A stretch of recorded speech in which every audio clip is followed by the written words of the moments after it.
Very good evening to all of you, and a warm welcome to Tattva Talks, powered by Hot Stuff in association with 5 Paisa. Hi, this is Alok Vora, your host for the evening, and very great thank you for everybody who's logged in for today's session. Um, Tattva Talks, as you most of us know, is an exclusive platform which has been put together, for shaped up for our network of clients, where we get inspiring business leaders, thought drivers, and influencers in conversation with a world of expert speakers, personalities, and artists. They come in together to participate in a light-hearted and yet insightful conversation on a comfortable weekend like today.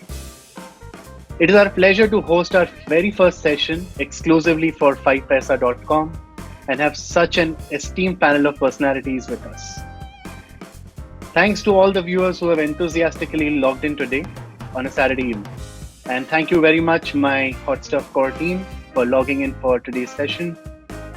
It's great to be here hosting this special edition of Tattva Talks, which in my opinion is going to be a 60 minutes of unraveling the minds of and behavior of investors of Youngistan. After all, we are a country of young Indians. The population of our country, almost about 65 to 75% of the nation's population is below the age of 30. And all the more reason why Youngistan matters so much to us. In fact, while I was preparing for this talk show, a realization kicked in. And I personally started off as a Youngistan investor. That was at the age of 19. And had my own ups and downs during these years, steering through my investments, asking the right people about what to do. And then, of course, I was a bit fortunate to kind of be a part of the investment industry, the financial services sector. But yet I had my own ups and downs. I always wished I had someone constantly to mentor me, a subject which is very close to my heart, which is investments. Ever since during my 2 decades of experience, I happened to come across many investment gurus and leaders. And some of these happen to be close friends of mine, while everyone thinks that money conversations could get very overwhelming at times, it can always be made a little interesting and fun. And that's where I slightly beg to differ, that money conversations don't always need to be very boring. So on that note, today I have a very good friend of mine and a very inspiring business leader and CEO of 5paisa.com, who blends in knowledge, charisma, art and fun so perfectly well. Ladies and gentlemen, please welcome the young and charismatic Prakash Gagdani, the CEO of 5paisa.com. Hi Prakash. Hey, hi Alok. Very good evening. Thank you for How are having you? me. All good. Absolutely fine. Great. So Prakash, how is the unlock? If I can't say the lockdown anymore, but how is the unlockdown 1.0 treating you? Oh, we are as we speak, we are still working from home. Though lockdown has eased, but it's safer to be at home because in Mumbai, where I live, cases are anyways going up. And for last 3 months, we've been working from home non-stop without any disruption. So I think trying to get accustomed to this and enjoying being at home and still working. Excellent. So are you like completely like stationed at home? Do you like move around? Absolutely, I'm stationed at home, just about for daily course. So how is it to drive on the empty Mumbai roads?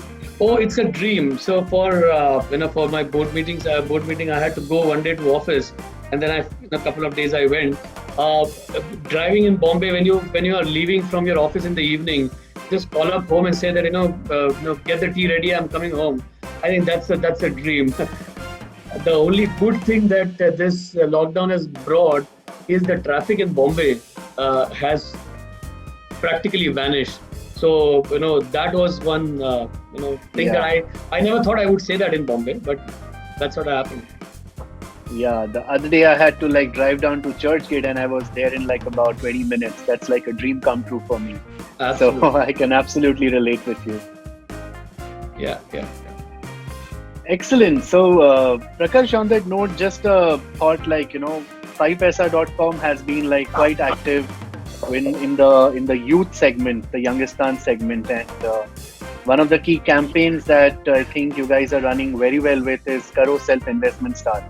Absolutely. So, what was the thought behind it? It's so nicely executed, so well done. So, what went behind it? So, most of the customers that we have are all these young millennials. And what I've seen with young guys is they don't like to be preached. They do their own, research, be it anything. They have smartphones and they are smart. So, what they do is, if I want to know something, just Google.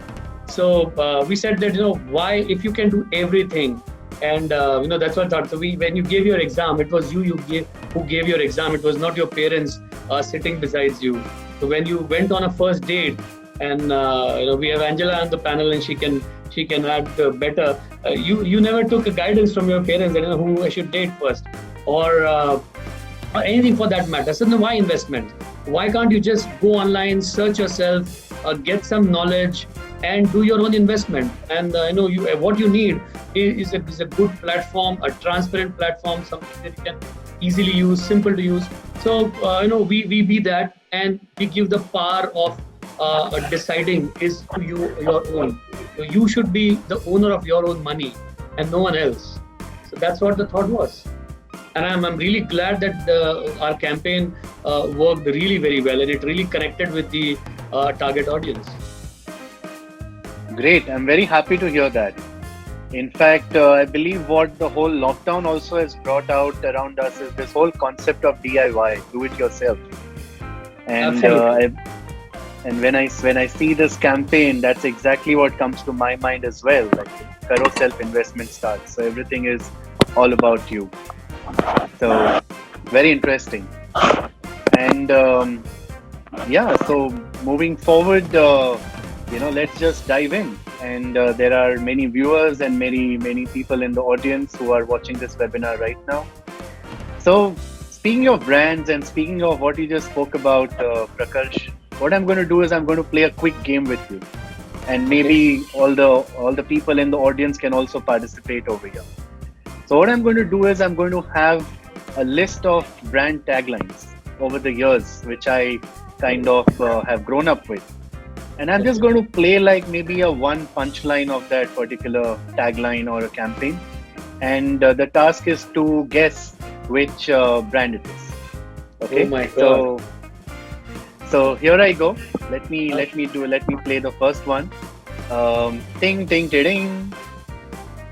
And I invite the audience also here to participate over here. If they know the right answer, they can also punch in. I repeat, it's ting ting ting. Joel is correct. Was it what? Okay, so I'm seeing a lot of brands over here. Nokia, Britannia. Yeah, I don't think so. It was Britannia. All right, so I'll give it to you. It is Britannia indeed. Oh, okay. Okay, now I move on to the next one. जोर का झटका धीरे से लगे. जोर का झटका धीरे से लगे. Oh my God. Sometimes happens that you know the answer but you can't. Oh. If you just try to like kind of play it in your head. I'm losing this. जोर का झटका धीरे से लगे. I need help. I need help. Okay, so I'm going to move quickly on these, and like let's see if you get the other one right. Okay. Yeah. Yahi hai right choice, baby. That was Pepsi. Absolutely, who can miss that? Ye dil maage more. Again, that was Pepsi. It's different. It's different. Nokia? No, it's different. What's this? Okay, Sam. What does I think there's some. Let me give you a cue over here. It was a ketchup brand. Oh, it was. Nissan. No, it was Maggie. Maggie. Hot and sour. I never liked Maggie. Sorry. Okay, now I'm going to play one of my favorite ones. कुछ खास है जिंदगी Oh, that was में. Bajaj Auto. No, that's That's not not Bajaj. Bajaj. Oh my God. Was it Hero Honda? I wish I could answer this. Oh please. I'm losing big time. I'll play it once again for you. Dairy कुछ Milk. खास है. It's Dairy Milk. It's Dairy Milk. I Absolutely. remembered everything. I remember that girl dancing on the stadium, on the field, on the cricket stadium. Oh, Dairy Yeah, Milk. and we all know, we all know the name of that girl as well. Oh, Of yeah, course. that's Dairy Milk. So speaking of brands, Prakash and everybody who's joined in here, we have got the brand names right, many of you, and the reason why we remember these brands till date, and all of us who have participated so enthusiastically, is because somewhere or the other these brands were the game-changing points of evolving Bharat, and they were the cornerstone of our country. The way the brands have evolved, a lot of other brands swear by these campaigns, and they have based their inspirations around it. And I still remember I still get very nostalgic when I see and read and I hear all these ads. So on that note, friends, Prakash, everybody, let me welcome somebody who we all know, the man behind Ting Ting Tiding, Kuch Khas Hai Zindagi Mein. Ladies and gentlemen, please put your virtual hands together for our very special panelist and India's most favorite ad guru and filmmaker, Mr. Prahlad Kakkar. Hello, sir. Thank you for joining in over here today. It's so nice to have you over here. Yeah, hi Prahlad. Very good evening. I'll Hi. start by sincerely apologizing. I lost big time. I couldn't answer more than half of them. I'm really sorry.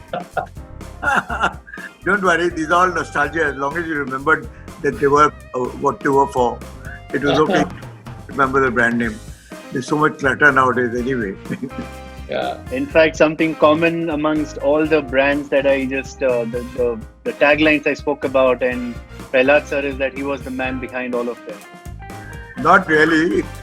They were written by a team of people from, including the agency and the client. So there's no, in advertising, when one person takes a credit, it's not absolutely true. There are a lot of people involved. Right, absolutely. It's a complete teamwork. It's a collaboration. So it's so wonderful to have you on the show today. We all know you as an avid traveler, foodie, adventurer, businessman, scuba diving instructor, and are there any more sides to you that we still don't know? I have my own brand of cigars, Wow, we didn't know that.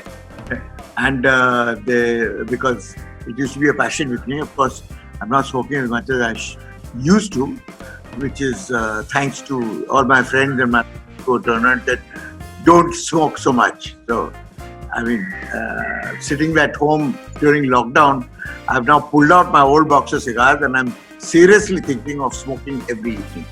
And contemplating my navel like everybody else is doing throughout the day. Very interesting. The question which I want to ask you, Prahlad sir, is during the lockdown, everybody has been adding on something, some skill, learning something new. Is there something you have also been, you have also added over and above all that is already available on your platter? You know, what the lockdown has only reaffirmed, not taught me anything new, but reaffirmed the fact that I'm a lazy bastard. And given half a choice, I would rather waste the whole day and look back and say, oh, that was not bad, that was a fruitful day. Rather than slog my ass off, and there's so much to do. And there's so much to do in the house, believe me, from washing dishes to doing katka to putting the clothes up, which my wife does this, to actually helping in the cooking, to try and write something down of your memoirs and everything. But the day flies past so fast, being lazy, that by the time you say, oh, I should be doing this, it's already gone. Yeah. Absolutely. I was talking to somebody the other day, and the person was saying there is no difference between night and day now. Everything is merged. and there's no difference between dates, and there's no difference between Saturday and Sunday or Monday, because they're all the same. You know? Yeah, absolutely, absolutely. So, Prahlad sir, one question obviously which comes to my mind is we are still in the middle of this mega grand pandemic, which has gripped the whole world, and we are in a crisis situation. And over the course of your career, you have worked with a lot of brands, which has also undergone a lot of crisis kind of a situation. True. So what has been your motivation and what has been your take from it, and what would you like to share with us? Well, actually, I found that people work best under a crisis. When everything is hunky-dory, everything is going smoothly, everything is just, clattering on, then nobody actually extends themselves. Nobody really thinks that it's life and death. Nobody wants to put out their best because it's so critical to do so at that time. That it takes a crisis of a certain kind for your best foot forward. And I found more often than not, especially with advertising people, I think, that when it becomes a point of no return is when everybody actually wakes up and starts smelling the coffee. And then ideas fly thick and thin, and implementation is put in, everything is done overnight. I mean, nothing is, if you have a month to develop a campaign, nobody even thinks about it till one night before the campaign has to be presented. Yeah. Finally, they wake up one night before and say, hey, we have to present tomorrow morning at 9. And nobody's thought of anything. So they're working through the night. Everybody lands up there sleepless from Seattle with not one, but multiple ideas. But it takes a kick up your ass to actually get you to be activated, especially this country. And I think in a lot of ways, what the COVID has done is given everybody a kick up their ass. Not just the government, but also the entire fraternity. We've suddenly seen that in the last 45 years, our investment in basic health services is so miserable that when a crisis like this hits, people are lying in the corridors, people are being left to die because there are no facilities, there are no oxygen, there's no cylinders, there's no beds, there's no nothing. Today, if you go to a hospital with somebody who is dear to you, it takes you almost 5 hours of pulling strings and running from hospital to hospital to get a bed. And this is for people who actually can pull strings. What happens to the common man? So the common man suddenly has realized that all the promises that were made to him, which come true every 5 years or don't come true every 5 years, now there's an edge to it. There is a certain element of truth. They're going to assess what a government has done in the past to be able to vote them into the future. And I think it's a wake-up call for lots of politicians, because if they are not standing up and being counted among the people who are standing in line today, they'll be out of the running tomorrow. Yeah, Because absolutely. everybody will remember that they were abandoned. So on that note, Prahlad sir, I wanted to ask you a very apt question. There is a laundry list of things that brands should do, etc. But if I have to ask you one thing during crisis that brands shouldn't do, what would your take be on that? One thing in a crisis like this a brand should never do is to try and sell itself. Because today is not the day of commerce. Today is the day of mourning. Because Very the true. country is in a state of mourning and in a state of crisis, the duty of every brand and every citizen is to stand up and say, what can I do for you? You do not ask the consumer to buy you because it will make him look better. It will make him win the woman of his, love of his life. It will make the neighbors envy him, etc., etc. Today is the time for brands to stand up and say, what can I do for you guys? You have been with me for so many years. You've been loyal to me. It's my turn now. What can I do for you? True. And if Absolutely. the brand will grow after this crisis is over. People will remember that one person who put his hand out and said, I do not want anything from you. Ask me what you want from me. Awesome. That's really great. One thing which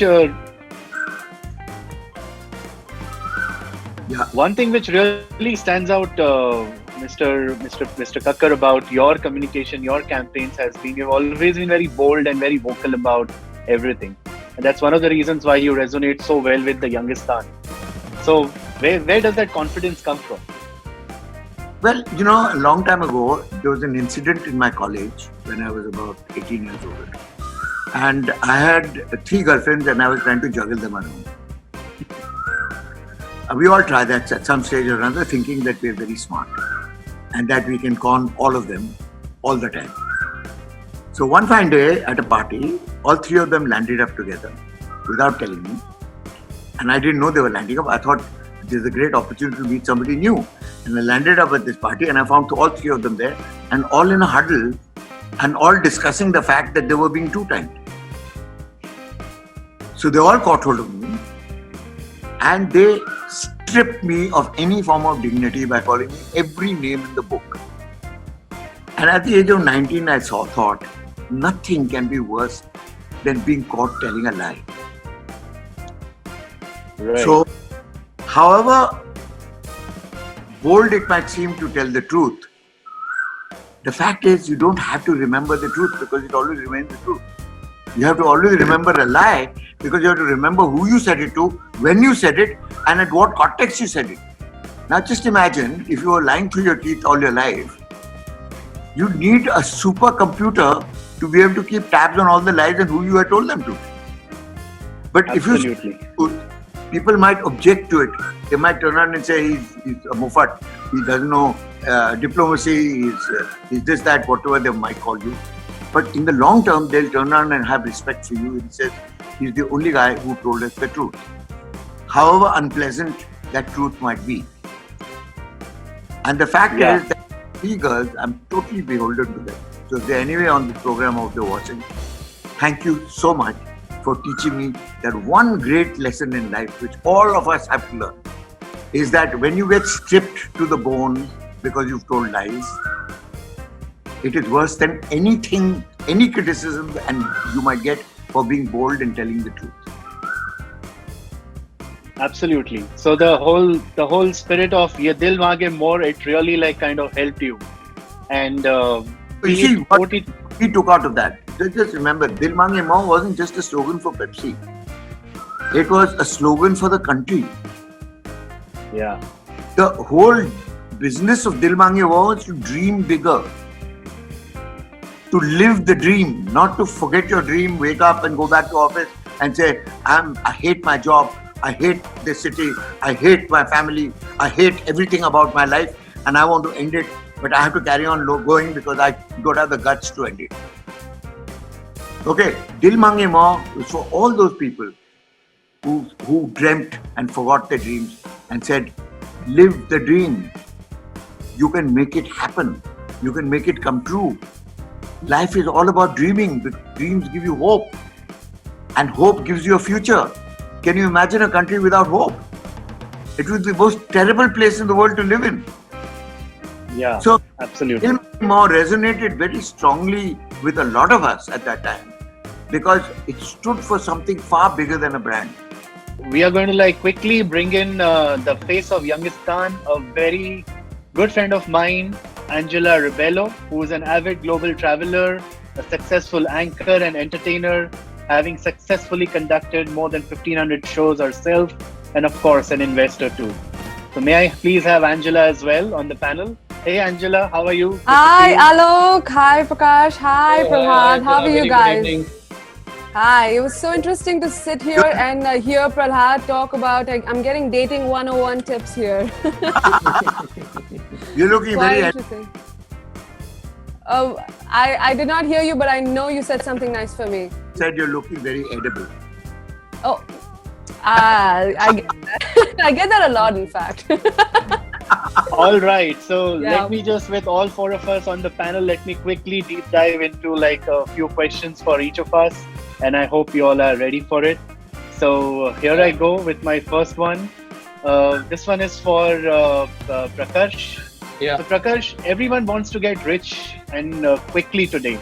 and spend today, enjoy today, which is very contrary to how investment mindset had been for a humble Bharat, kind of a household. So, what's your take on that? Oh, that's the generation that we are living in. We are living in a life where instant gratification is more important than anything. The moment you post a social media, anything on your Facebook or Insta, the first thing that you see and want to see is like hundreds and thousands of likes. You get it, you are happy. You don't get it, you're depressed, and that's what we have come to. But investing is not that. It's a serious thing. It takes time, and for that matter, anything in life you want to achieve, be it wealth, be it your career, or anything. It takes time. It takes time. In 9 months for a baby to come out, so it can't be overnight. You need to, you need to acknowledge that. So I think we live in time, so there is no denial on that. But when it comes to money, you need to be more patient, and that doesn't change irrespective of which era you're in. But and if you try to take any shortcut, you end up losing rather than winning. So slow and steady wins the race still holds true when it comes to money and investing. Very well put, Prakash. Thank you so much for that. My next question goes out to Angela. Angela, when we speak to the youth of India, still a large part of them are completely unaware of what equities are. And the moment I say stocks, they have their own apprehensions. Somewhere knowing you, I know that you have started investing at a very young age of about say 18 or 19, if I'm not mistaken. Yeah. And you have dabbled with all sorts of investments and all. How does that work for you? Like I've hardly come across people who started investing so young and early. So how did you manage that whole bit? I always wanted to. I started working really young, so then that's one of the reasons why I know the importance of money and having it saved for the long term. So I started small, investing small. I started with mutual funds, and also because it gave me tax benefit, right? So I also wanted to save tax, so I started there, and then eventually I got into the game of SIPs and everything else. Of course, you do your property investments, you keep all of that aside, and then you come into investing into mutual funds and your SIP. So I did those things and I found it very interesting. But at the same time, I didn't go all in because I also like my travels. I also like my shopping once in a while. Yeah. So so this is how I have balanced it all, from then to now, if that's what you're asking. Yeah. Yeah, absolutely. I hear that, like the word balance. So I think that's very important. Yeah, I feel like people at times getting a little overboard with certain types of investments, putting everything together in one basket, and then then don't know what to really do with it. Yeah, and you need to at one point also have fun in life, right? If Prahlad would agree with that, right? Yeah, you you need to have fun with your travels, with doing something that you like, as well as invest. So I've always worked like that and tried to balance it out. I might not. So I'm not into. I'm still not into the share market yet, and I'm sure Prakash would like to tell me more about how we can go about those things, because I've still not gotten that game. You're definitely getting a call from our team, Angela. You're a prospective client. I look forward to that. But Prakash, that's a very important point which Angela made, like while she has been doing her investments from a very young age, she still is not so comfortable with the whole equities and stocks and all that. What would your advice be to a youngest investor like hers? I think that's what Angela did was absolutely right. When you step into something and you don't know, so the first thing that you do is leave it to experts. So it is better to give it and start investing through mutual funds. And when you start investing through mutual funds and over a period of time, when you really see money coming in and your money growing, that gives you more confidence. Second, what happens is that when you start your career, the income is less, expenditure is more. There was a time, people used to have expenditure to run their house. Today, young people want to buy phones, they want to travel, or maybe go to a restaurant or whatever, but they have the first priority is that. So everything said and done, start with low mutual funds, and then when you as time passes and you start earning more, that's when you try and enter into direct equities, because that requires some kind of knowledge. It requires time.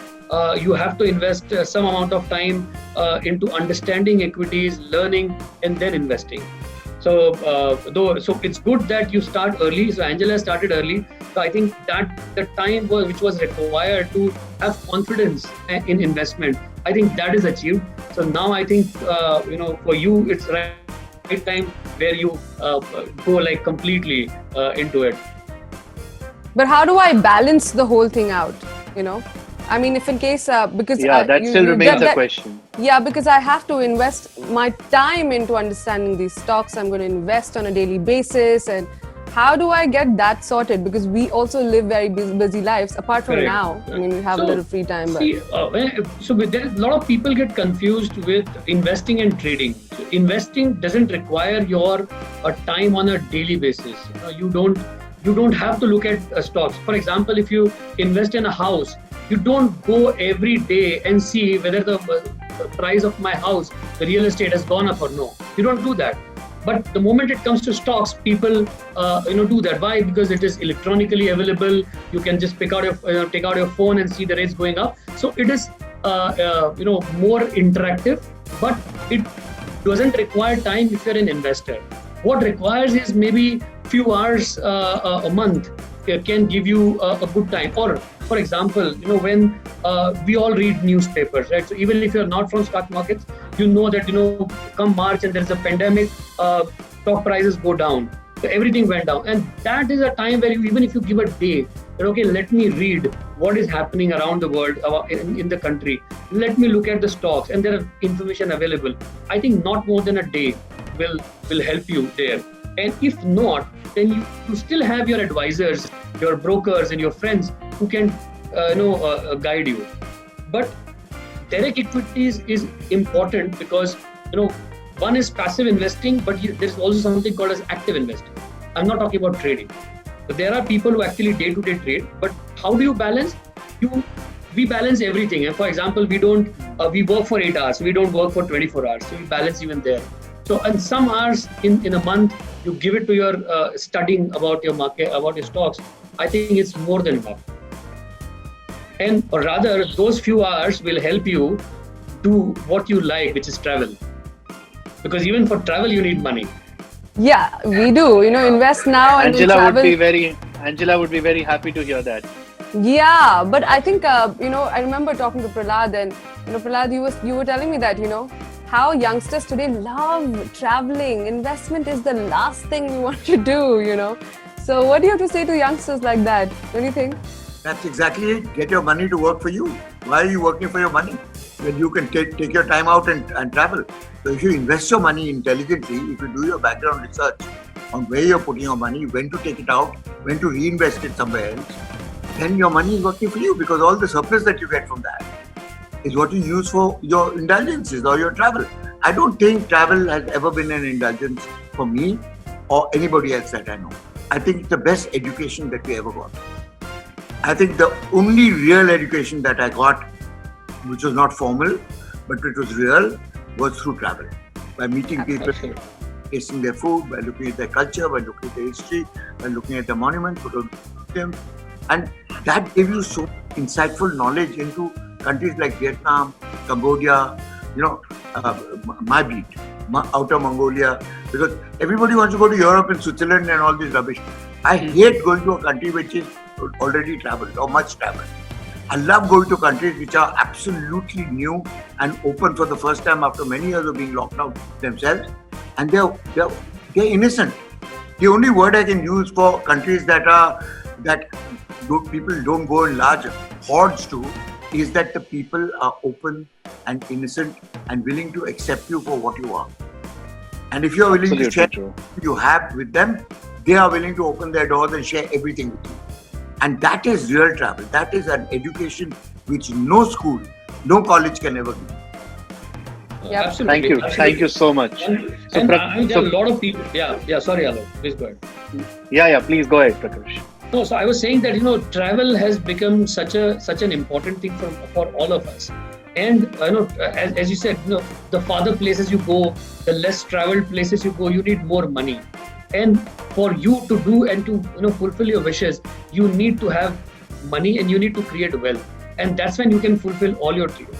And to do that is obviously to earn. I mean that's the paramount thing. You need to earn. You need to earn well. You need to grow, but at the same time you we all know that we can't earn throughout our life. There's always a jump start, and a graph goes like straight up, and then that plateaus somewhere with your age, and then it starts coming down. And when it comes down, that's the point where you have a lot of aspirations, you have a lot of responsibilities, and if you have not saved, if you have not invested, then you are stuck because your income is going down. And that is an area where you should imagine that if I am today there and I don't have money, what will happen? So start investing and start saving, obviously apart from earning, to fulfill your dreams. I think travel is the dream. Buying a house, what used to be like 25 years back, for my parents and Angela, your parents, I mean, buying a house used to be like huge thing. Today, for people, travel is that. It's a big place. Yeah, the kind of goals which people are now moving into, especially now in this whole pandemic situation, all has completely changed. People Absolutely. are not looking possibly for really longer term goals and all, and it could be something as basic and simple as traveling.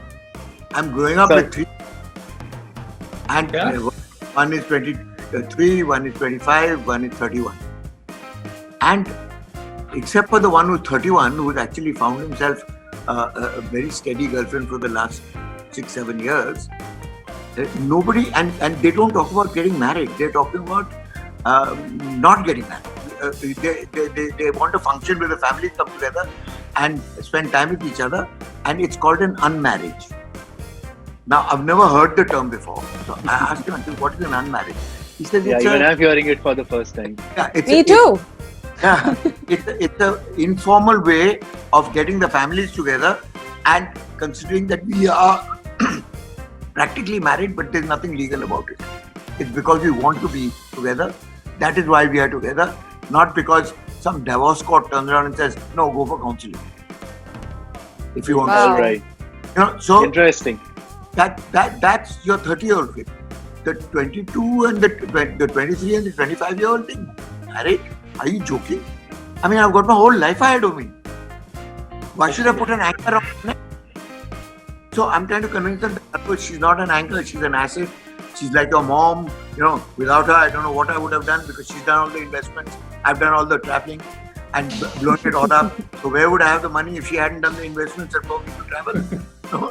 Absolutely. So, So Prakash, you a had lot a of- partner who helped you out with the investment part, no? No, We but are, she's very good with numbers. I was terrible with numbers.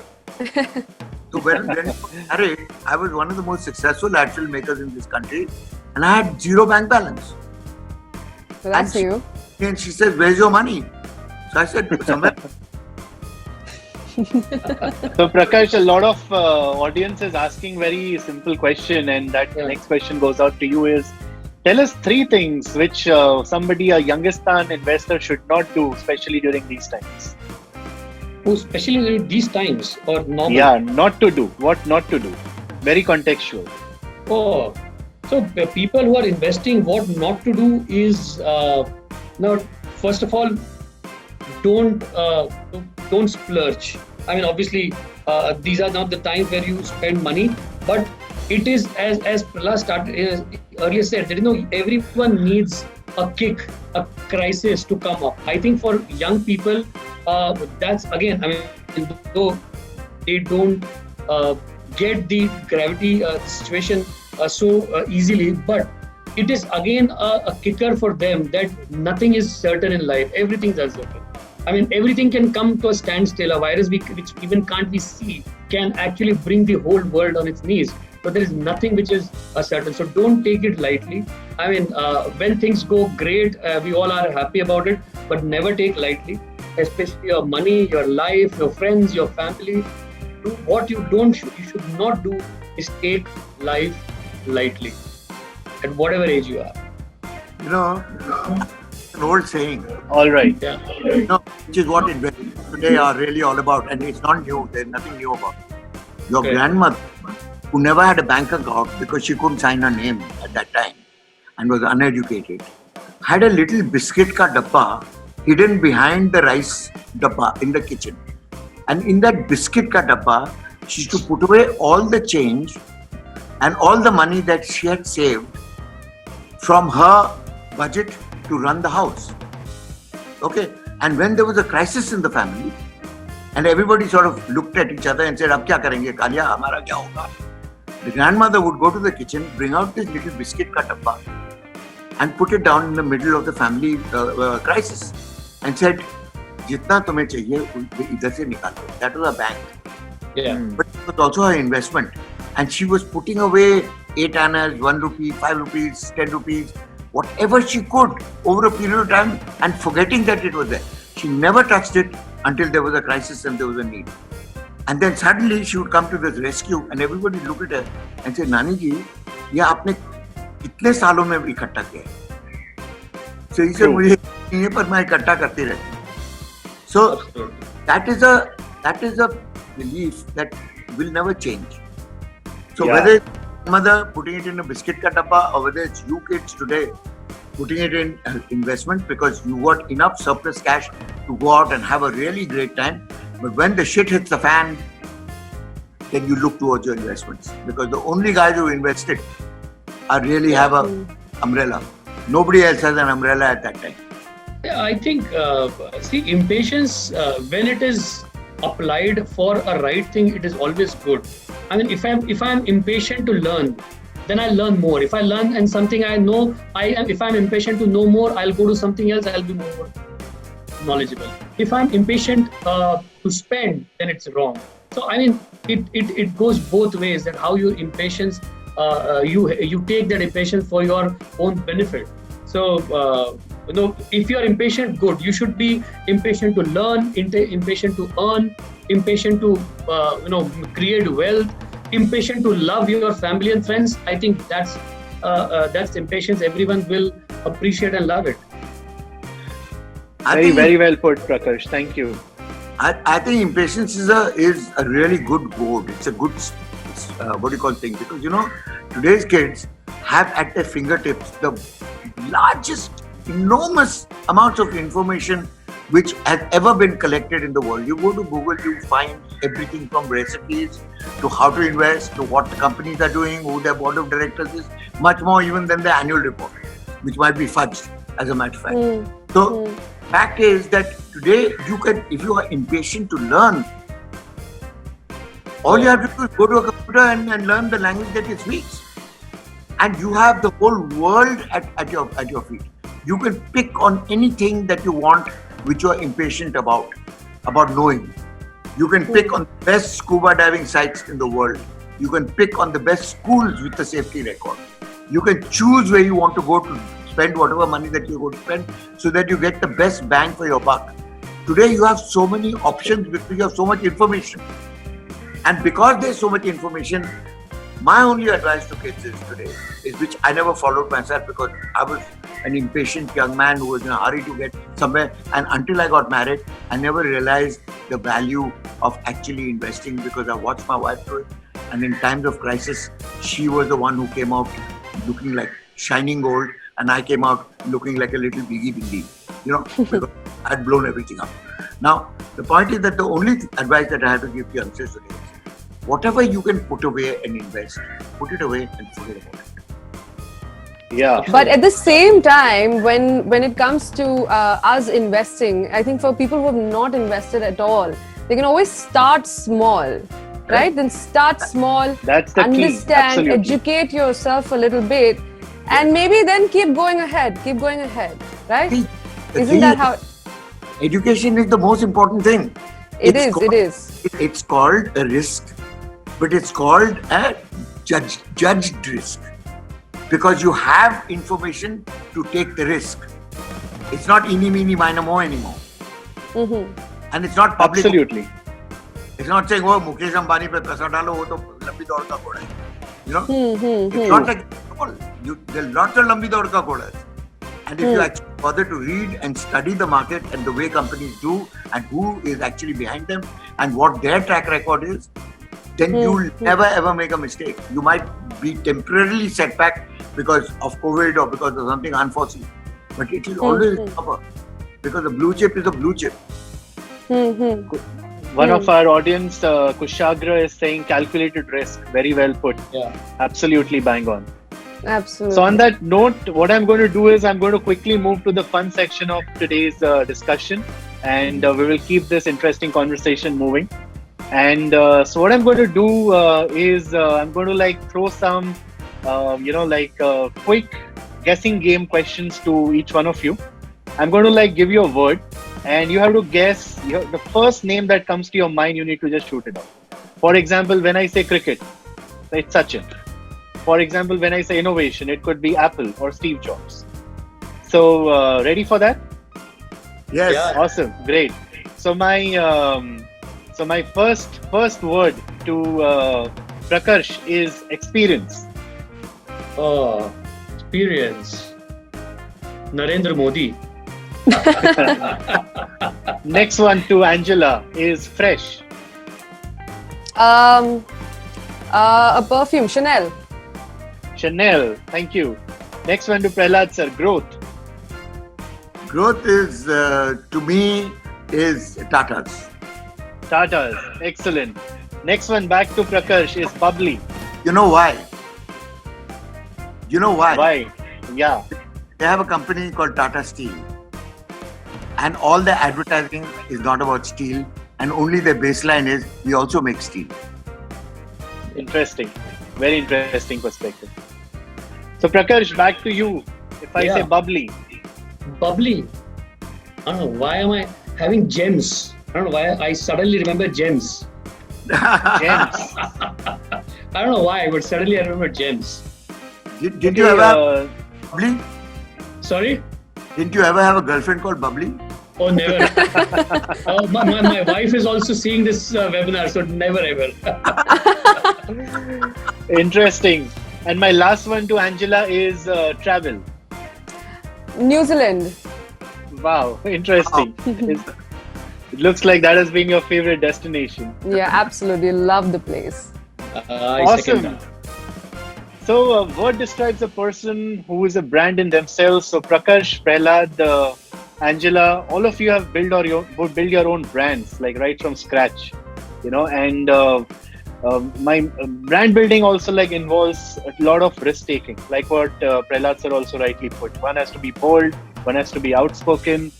For example, making a girl dance on a cricket field for Cadbury's and going against the official sponsor of the World Cup and creating the Nothing Official About It campaign, that requires a lot of guts. So all three of you in your own way represent something that's fresh, young, quirky, bold. How important do you think taking risk is, when it comes to wealth creation as well? And this question is for Prahlad sir. Risk taking is the heart and soul of all entrepreneurship. A calculated risk, an informed risk is everything, because risk means fear. There's always an element of fear when you take a risk. But when you are afraid of failing, you never take the risk, and therefore you never succeed. So if you do not treat failure and success as the same part of the same coin, because they're both frauds and they both don't last forever, you can never take risk. So the most important thing about risk is to be able to act to your fear and not be paralyzed by it. So from a Youngistan perspective, Angela, what is your take on that? What I does believe risk-taking mean to you? risk-taking means, honestly, I am trying to use this technique right now during the pandemic. I'm also trying to study the market as to when and how I can invest. And because the markets are low, but of course, we know that July is going to be a turnaround period. So I'm still thinking that maybe this time I can risk, investing a little more in the coming months, so that I think I can gain a little more in the future. So for me, risk is, I think, getting a balanced, result for me. I mean, I won't go all in, but yeah, something to do with the balance. Yeah. Absolutely. I said, Yeah. Angela, I'm calling you after Tattva for sure. Yeah, but Prakash, I wanted to know that, so, right now, because of the pandemic, there's a little fear out in the market and, how the market's going to be because, when we were hit by the lockdown, the pandemic and everything that happened, the markets fell. Okay, so the withdrawal symptoms that happened, everybody went through that. Some people got their money out and that kind of fear happened. And now, I mean, you want Youngistan and the guys who are, going to jobs every day to invest. So how would you put this across to people like us right now, looking to invest, but still fearful of taking that risk? So how would you tell Youngistan people like us to invest right now? It's very simple. See, life is not ending. We are not at the stage of extinction. So it will continue. It's a blip. We've spent like 3 months, 4 months. Things go down, they come up. So it's not end of the world. Secondly, I'll tell you, where do you get the courage and when you say calculated risk, how do you calculate that risk? How do you get the courage that whether this is the right time to invest? Now, just speak to people around you. I mean, there are some businesses which are not working because of maybe a retail or a restaurant or if you do live shows, these are the businesses which are not working. But then if you talk to people who are into multiple businesses, you will not see a single person who has said that he has not worked hard in last 3 months. Everyone has worked hard. Everyone has worked more. In the start, Prahlad said that you don't move your ass till the time there is a crisis. Suddenly it has happened. People have become creative. People are working hardworking. I mean, there are instances. For example, you see, when we started this pandemic, there was not a single manufacturer of PPE kits in the country, and now you have so many. I just read today's newspaper that there are designer masks. There are masks for children. I mean, that is what creativity has gone to. People have made that as their business. I mean, there is one brand which goes out and says, launches a medicine, and say that I have launched a medicine. They have become creative. I mean, it's a wrong way, but people have become creative. They have become more active. How and all this translates into product, your GDP, your revenue, your money. And the moment lockdown ends, everyone will do double to make up to the loss what they've done for last 3 months. So that is why stock markets are going up. People see it's speculation. No, when the lockdown started, market fell by 50% because in one moment, people, everyone, stock markets factored that every next 4 months is gone. So it was done. But then what happens? Life doesn't stop. You have people are eating, so all the agriculture related industry is going well. All of us feel that we will now have to buy a car or a motorcycle. We don't prefer public transport, so that is doing well. The retail, the standalone shops, they are doing well. Stock market and finance guys are anyways doing okay because markets are functioning. So there are businesses which are running, and that gives a confidence to any investor. Okay, life is not stopping. People are putting hard work. So 1 + 1 is that when it starts, people will earn more. So if it is 3 months bad, it's okay. Things will come back to normal. And that should give confidence to people to invest. And that's what is getting reflected in the stock prices of the market, which is going up. So if you see for the month of April, May, the mutual fund investment did not go down. Because as you said, in SIP, you will say, okay, this is the time I should not spend, I should save more. People started saving more. So I think that gives me a confidence that you should be very, very clear that this is the time where you should actually go and invest and take risk, or rather go out and work, go out and start anything new. That's it. This is the time to take risk. But how easy have you made it for us? I mean, how easy is the app to operate? How easy? I mean, for us. Whenever, it was our belief when we started that whenever you make something, whenever you're a tech company, you're a stock market guy, so you know everything, but always make a product for the dumbest person on the planet. And I think, and that's not something that I have innovated, but I have seen with Google. Who doesn't want to advertise on Google's homepage? the world would pay billions. But Google has a policy, nothing. I will make my site for the dumbest person on the planet. Anyone comes, it is very simple. There's only a search bar. You search. That's what kills. You make product for the lowest person. If no one understands anything, he should be opening your app and learning and opening and understanding. That's what we've tried to do. I don't think that we have achieved 100%, but that's what we've tried to do. Make it simple, language. Don't try to force English. Don't make it Hindi language.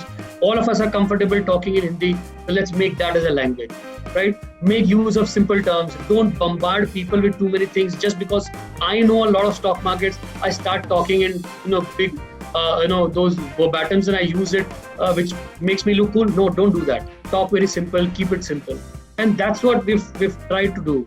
And whatever little success that we've achieved is on this principle.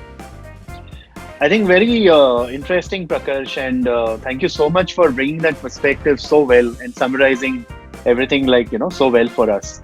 So on that note, I would like to move quickly to the next round, and it's for one of my favorite rounds as well, which is the rapid fire round.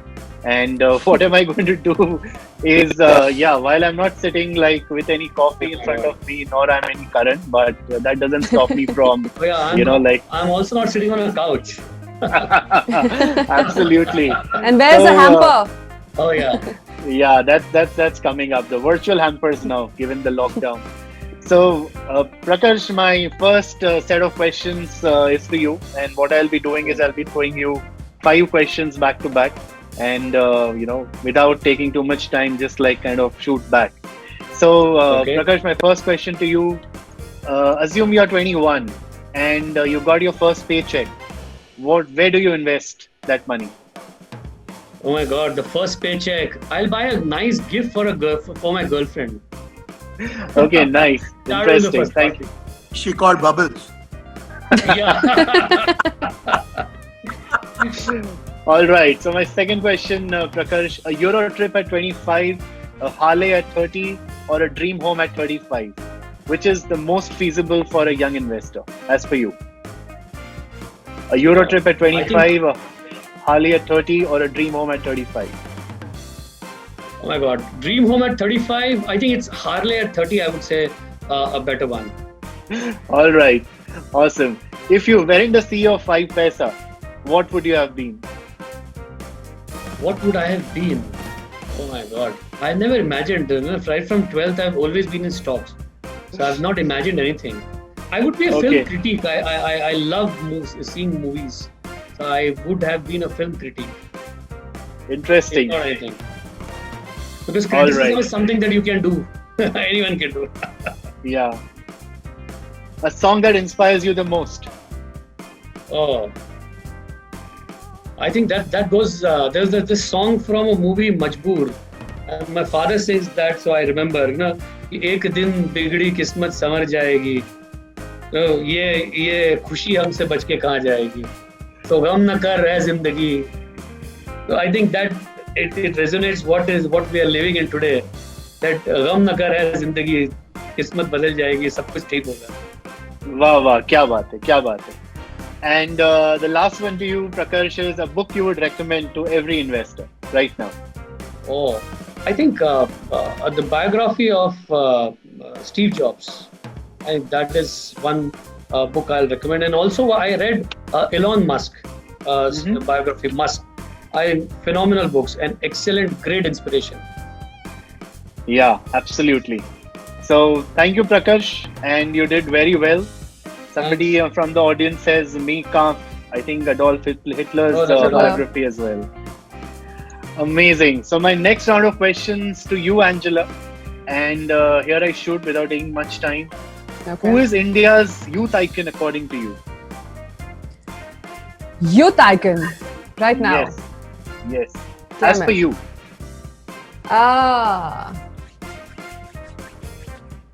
There's nobody who's coming to my mind right now. You. But me. Yeah, you should say you. Isn't that the simplest answer? Me. Okay. Thank you, Prahlad. Yeah. My next one to you, Angela. $1 million in cash or a financial money management workshop with Prahlad and Prakash. What do you choose? Oh my And don't be God. diplomatic. It's okay to choose the first one. See, Prahlad just went off screen right now. so I think $1 million in cash. Sorry, guys. Sorry.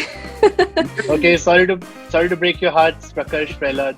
Going to become $500 million in about 5 years because of inflation. Oh no. So do you? You may want to rethink, Angela, with that.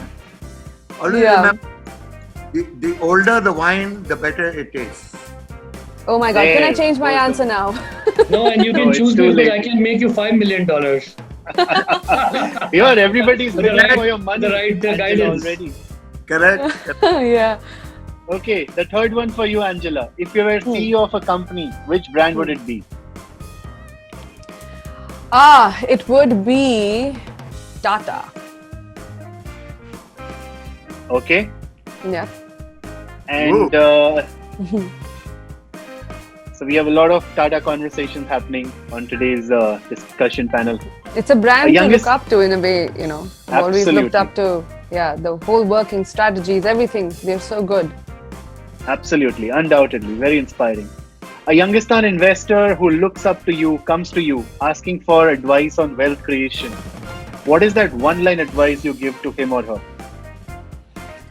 First, I always tell them to start investing and do it, even if they don't, do it for saving your tax at least, you know. And then, get into, so I always make sure that, I guide people to invest because that's very important. All right, awesome. And my last one to you. License to drive versus license to invest. What should come earlier, according to you? Oh, I think drive. All right, thank you for being candid. And my next round of rapid fire goes out to Prahlad sir. And here I go with my first one. You're making the next 5 Paisa ad. Who do you cast as a Youngistan advisor? The CEO. The CEO of the company, that's Prakash. Yes. Thank you. It will be an honor to work with you, sir. So it's going to be the horror story of your life because I'm compromising, and we'll be shooting for days if you don't give me the right expression and the right posture. I am up for it. If it is being with you, working with you, I'm up for it. So Prakash takes up that challenge. Oh yeah. Turning back time. The best person to represent a company, if he's young and if it's new, is the person who found the company because he's a dreamer. And what you want to do is get everybody else dreaming with him. Very interesting. Well Absolutely well put.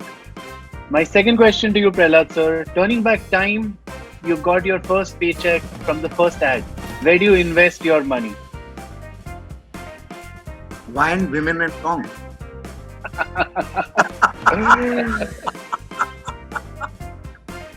Why did you have any second about that?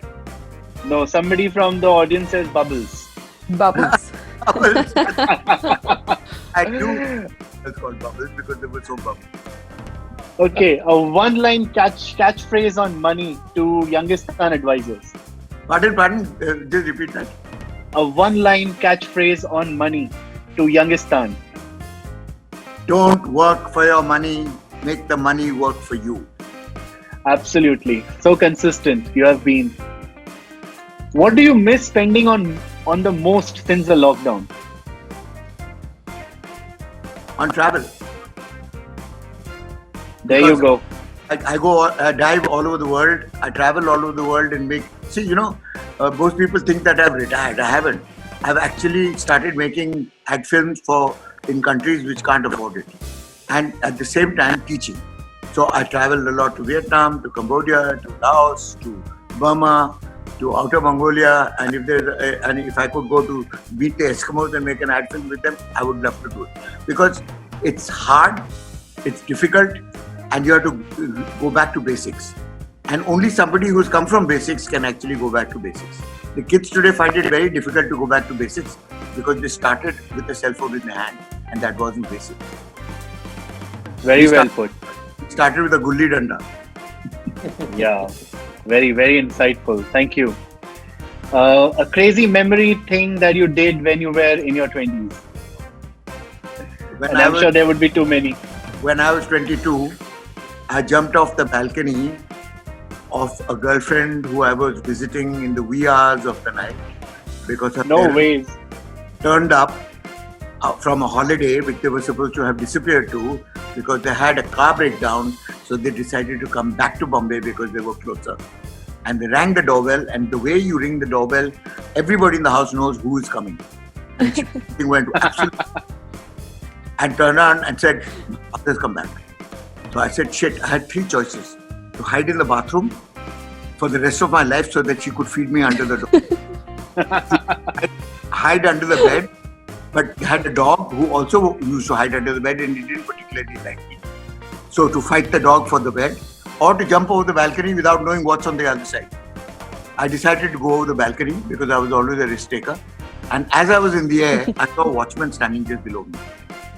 And I realized that I was going to land behind the watchman and he was going to grab me and march me back up and say, "Saab, ye aapki khidki se udi maar ke aaya." So I realized that I was going to fall behind him. So I fell, and luckily I went to a military school. So I had just done my parachute training before that. So I did what was called a parachute roll. And I thought all this out because it's all in slow motion while I was falling. So I landed, did a parachute roll on my shoulder and stood up while he turned. So when he turned, I was already standing. And when he turned, I turned. And I said, "Good crack." And he went That sounds like a movie scene to me right now. Yeah. So he went running around the building to see what fell, and I went running out the gate before he could come back. And that was the closest shave I've ever had. I got the shakes. I went to Olympia Cafe, which was open at that time in Colaba, and I asked for a cup of tea, Aadha cutting. And I couldn't drink it by bringing the cup to my mouth because my hand was trembling so much. Very interesting. Thank you. Thank you everybody for participating so wholeheartedly. And because we don't have any wrong answers, so everybody got all the questions right. And all three of you got the most interesting answers. And all three of you win hot stuff hampers, which would be delivered to your individual homes. So congratulations and a round of applause. I don't want objects. I've got too many objects in the house which are not consumable, and I want to get really decent food so we can bloody well sit and consume the depth. All right, we'll bear that in mind. So finally, we are now in the unlockdown mode, and industries are inching back to life. Though capital markets never had a single day of lockdown, however, investors are still feeling the jitters. What would your advice to them be, Prakash? Sorry, can you repeat the question? Sorry. So, finally we are now in the unlockdown mode, and all the industries, all the other businesses are inching back to life.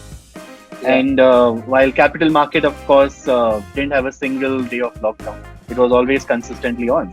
Yeah. But other industries are still kind of coming back.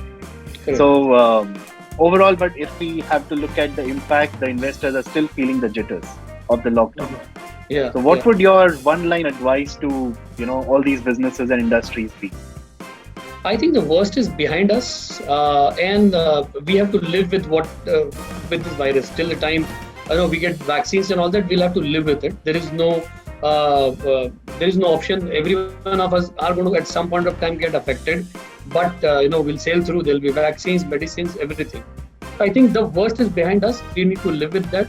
The economy is opening up, so I think there's going to be a lot of activity in next 2 or 3 quarters because of the one bad quarter that everyone had. So on the investing part, on the markets front, I don't see anything going wrong. Markets are, anyways, April was a great month. May was also when the markets went up. So I think it's good on that part. Looks to be going up again. But what will actually markets to go up is how we open this economy and how we work.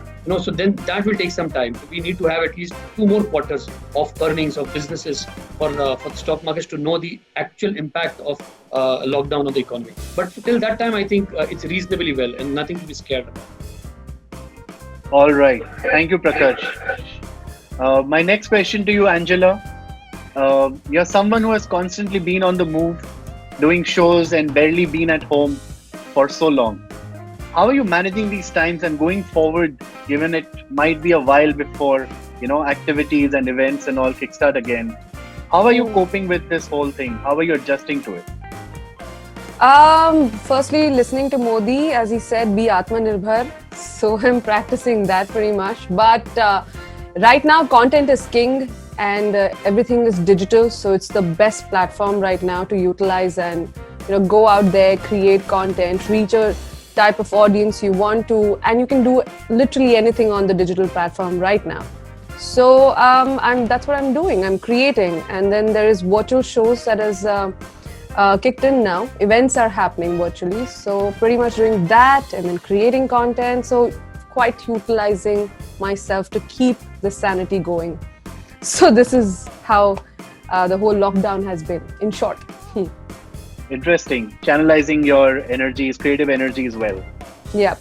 That's what I hear from you. Interesting. Yep. My next question to Prahlad sir is, how do you see brands emerging from a crisis like this? And, you're the one who said that it is only in bad times that one can build a brand. So what can our Youngistan viewers, advisors, other brands associated learn from this situation? Managers and brand owners in today's time, if they haven't woken up to the fact that they're providing a service and not trying to sell a product, will actually not do well. Only those brands which went out of their skins and offered a service to their clients and to their consumers, which was not a part of their bouquet to be starting off with, but saying, we have this capacity, can we do this for you? Those are the ones that are going to survive, because the people are going to be extremely loyal to the people who stood by them. And behind this is a story, in case you guys have the time to listen to it, is that I came from a military school.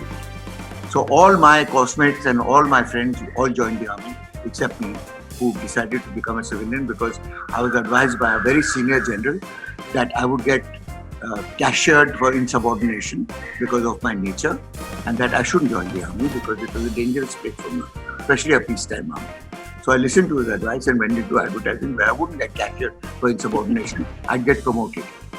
So I went to a very, to a Kargil-like front, where I found a young officer who was a lieutenant, who just passed out of the army and had been given charge of a small platoon, which was 15 men. Every man jack in that platoon had seen action for more years than this guy had been born. And they were all hardened veterans.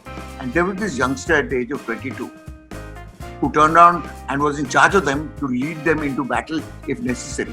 And I asked him this question. I said, why would you give your life at the age of 22, standing here freezing your what's it off? I mean, wouldn't you rather be in a comfort zone in a place like Delhi or Bombay, or doing a job in some company? So he says, what is the question? Whether I'd be here or right there? Well, I'm here, so I'm going to do my job. But you said, why would I give my life? So I said, yes, why would you give your life? For your country? Because that's what the politicians make us believe, that you guys are all martyred for the country. So he said, not at all. My country doesn't know me. So I don't know whether I would give my life for my country. So I said, then who would you give your life for? Your family? For their safety? For their tomorrow? He says, no. Why would I? Why would I give my life for my family? They would much rather have their life. She said, then who would you give your life for? I was a little exasperated by this time. And he says, for the man on my left and my man on my right. So I said, but you hardly know them, man. Who are they? He says, they will give their lives for me. I will give my life for them. So anybody in the times of hardship who has your back, has your loyalty, you give your life for them. And remember this from all manufacturers, that if you don't have the consumer's back, if you don't have your employees back, if you are letting go of a whole lot of employees and still bearing the fruits of your labor by not cutting your own salary, then you won't survive. Very well put, Prahlad sir. Like, you need to have your customers back during these crisis situations. And thank you so much for bringing that perspective with the help of your story. So, on that note, I would like to thank all of you for joining me on this panel discussion today. And what we have over and above our conversations is possibly a series of questions also coming in from the audience who's watching this webinar right now.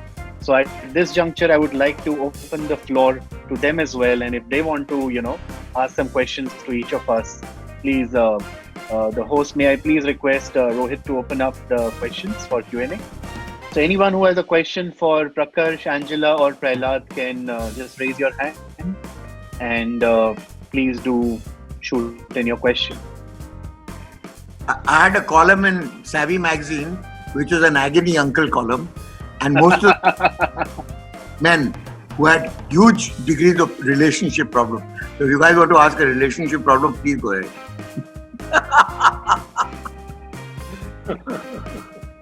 All right. Thank you so much.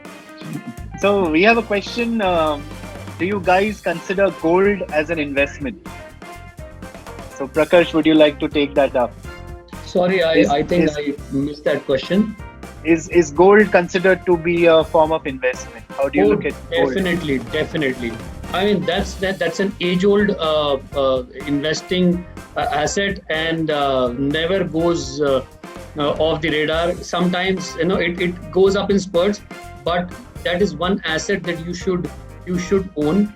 And our mothers and our grandmother were very, very wise to always invest in gold, because it not just appreciates, but it also helps you whenever you need the money most, because that's another liquid asset. You can absolutely convert that into cash any point of time. So you should definitely own gold. And as we speak, gold is at an all-time high. So again, one of the reasons that you should own, because that appreciates as well.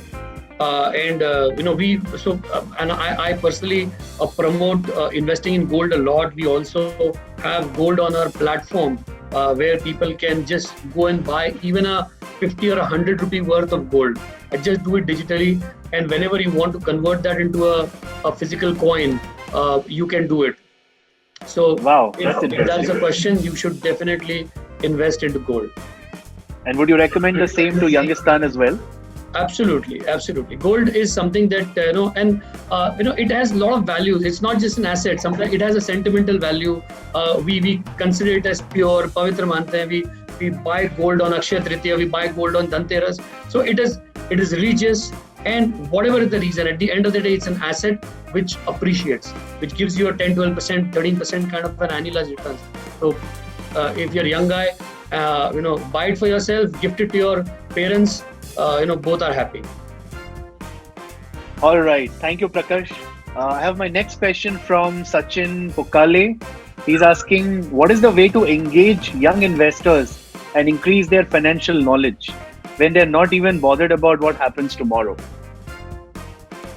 I think there is nothing other than education. And what happens is today, gone are the days when education used to be like long textbooks and all. People don't have time.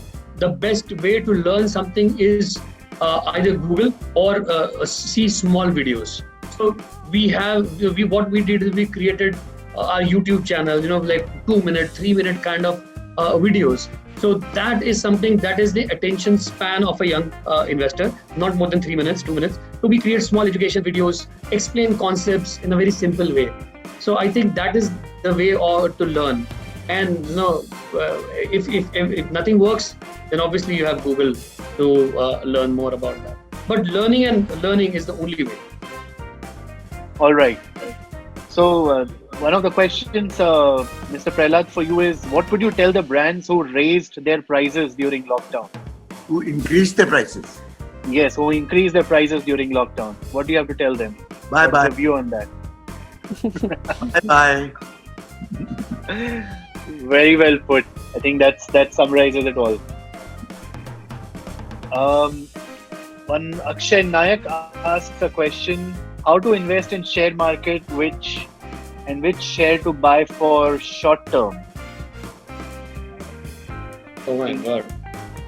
So I'm not recommending anything. I'm not a research analyst, and and especially, and one important line in that question is short term. So I think that's one thing that I want to advise, that do not go for short term. Short term may be exciting, thrilling, but not rewarding. So never ever look for anything in short term. In long term, you invest. I think the best way to invest is start an SIP. Start an SIP today. I think that's the best way to go for it. Somebody from the panel, Ramakant Mahawar, says liquid funds are the best for short term. Would you agree to that, Prakash? Oh, liquid fund is like keeping like an FD where you get a bit of returns more. But yeah, you can. It is better to keep it in liquid rather than keeping in your bank account, because that's where you don't get any returns. At least in liquid you get it. But that's a very, very short term, like a 3-day, 5-day, 15-day kind of thing. Not an investment tool. All right. And I have one more question from Prakash Chodhankar, who's asking the biggest mistake in investments. Biggest mistake in investments. The biggest mistake is expecting your money to double the day you invest. That's the biggest. So as we said, we all are impatient. Whenever it comes to stocks, we want return immediately, the next day, like a week after. That's the biggest mistake. Always be an investor, never be a trader. That's a very thin line between that, but that's a mistake that you do if you become a trader, a speculator. All right. I'll be taking a couple of last questions. What are the other asset classes one should invest in apart from equity and gold? Asks Raja Mukherjee. Oh, assets. Oh, they're hard for a retail. There are very less assets left for you to invest. So I think debts and also for tax savings. So there are public provident fund. You should invest in a PPF, and very age old. But if you actually see, it's one of the investment class which gives you phenomenal returns and with practically 100% guarantee. So it's one class which in tax saving is EEE, which is it is exempted at investment, exempted in your the gains that you get, and also exempted when you redeem it. And that, if you add all that, it is almost like a 14 or a 15% kind of post-tax return. So if it's an age-old thing, we feel that PPF is something for my father to do. No, it's a wise decision to invest. So invest in a PPF. Excellent. And the final one, which I want to take as my closing question, somebody, Girish from the audience is asking, one big summary point or one key learning which each of you want to leave behind for all the audience members who have joined in today. So I think for one advice or one thing from my end is that I come from a finance background. So do not consider investment as a means. Do not consider investment as your goal. It is a means to achieve your goal, whatever that goal may be. And I know we said travel or home or anything. So your goal is anything, you make investment as your means. So that's my recommendation. All right, Angela. Well, coming from the event background and this fraternity, I would say that to everyone who's watching right now, invest if you have that money right now. If you don't have it, then save it for yourselves. But you can always start small, so then you know that you're placing a long-term goal. Try to balance it out. And also you can be a little more Atmanirbhar, I think, at these times. This is what I can tell everybody from my experience. All right, thank you, Angela. And the final line from Prahlad sir. Well, I have a very simple motto. It's better to have loved and lost than to never have loved again. change the word love to investment. It is better to All right. earn than never having invested in your life. Wow. Absolutely fantastic. And thank you so much for putting it across so well. And on that note, I would like to thank each one of you for being a part of today's panel discussion. Thank you so much. And thank you all the panelists. Thank you all the audience who have logged in today and for asking all the questions and being so engaging and participative. So you all can go, and I would like to thank the entire 5paisa team, the entire Hot Stuff team for putting this entire act together. It would not have been Thank you. possible without your support, without your collaboration. And I would Thank like you, to Alok. thank you everyone. And I would like to tell everybody who is logged in that you can go and follow 5paisa page as well as the Tattva Talks social page as well on Twitter, on Instagram, and follow yourself. So and for anything you can just write into us. Thank you so much for logging in today. Thank you.